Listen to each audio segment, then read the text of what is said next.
So today we're going to learn 8 phrasal verbs with context by watching a TV show called The Maury Show. The best way to learn English is with context because you can memorize easier what you're learning and you can keep the knowledge for longer in your mind. But before we go to the first phrasal verb, don't forget to subscribe to the channel. Here we have videos every week that will help you to learn English more effectively with native speakers, TV shows, and content in general.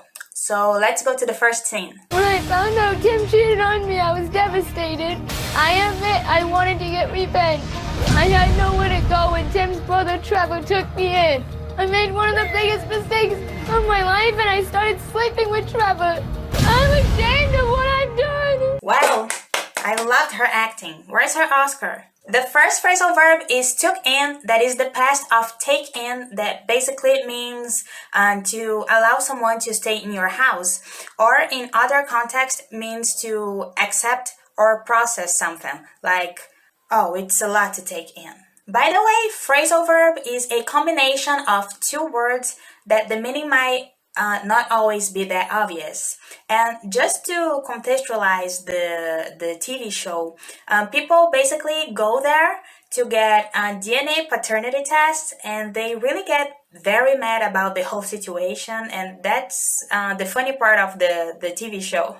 What was going on in your relationship with your husband when all of a sudden you had an affair with his stepbrother? We lost everything. We lost our place to stay.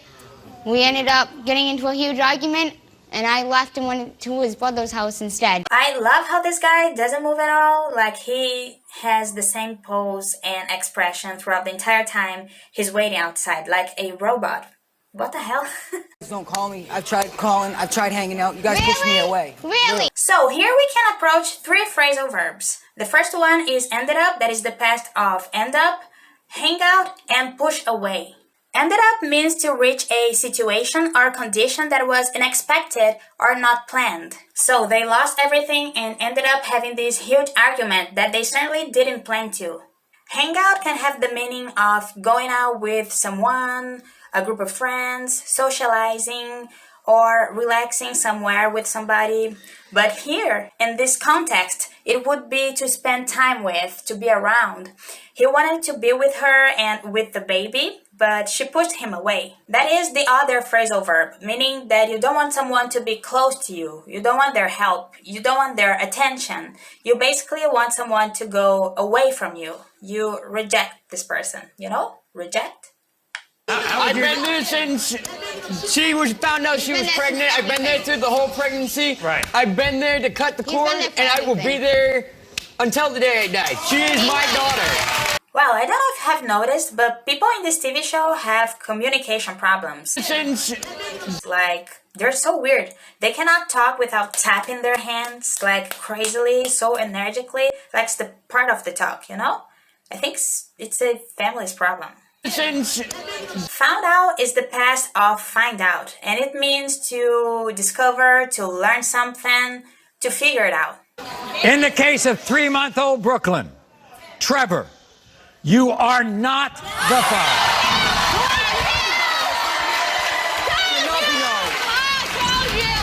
I love how she says, I told you, with so much anger and conviction at the end, when she was at the TV show to find out who was the father of her kid in the first place. I did everything for Haley.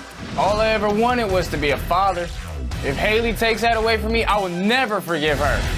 How come you hung out with her in the beginning? I was trying to help her out. She didn't have nobody. And then she used me, cheated on me. Damn, those boys are pissed off. So let's learn 2 more phrasal verbs. Take away and help out. Take away means to remove or withdraw something. In this context, if the DNA test is negative, he will no longer have the opportunity to be the father of this kid. This opportunity will be taken away from him. It will be removed. Help out means to help someone, especially doing a favor or lending some money. Well, let's find out who's the father of the child. We all want to know. Case of 5-month-old Jenna Lynn, Matt, you are not the father. Bro, when I tell you, bro, I told both y'all, bro. And in the case of 5-month-old Jenna Lynn Chase, you are not.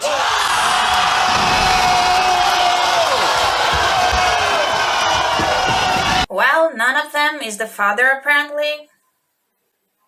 Okay. I know it. Stop. Get off me. Stop! No. Get away from me. Well, he got even more pissed than before, man. And do you see how he tries to leave and the security is like, no bruh, sorry. Well, so we stay with the two last phrasal verbs that are... Get off me. Get away from me. You use the phrasal verb get off with the meaning of don't touch me, take your hands away from me. Get away means don't get any closer, get far away from me. But you can also see this phrasal verb in other contexts, meaning escaping from somewhere. I'll be leaving in the description down below and the cards up above 2 videos where I approach how you can learn English just doing what you like to do and how you can organize your routine to learn English way better. Please don't forget to subscribe, it would really help me, and leave in the comments down below which phrasal verb you would like me to approach in the next video or any other English subjects that you want to. And hope to see you in the next video. Peace!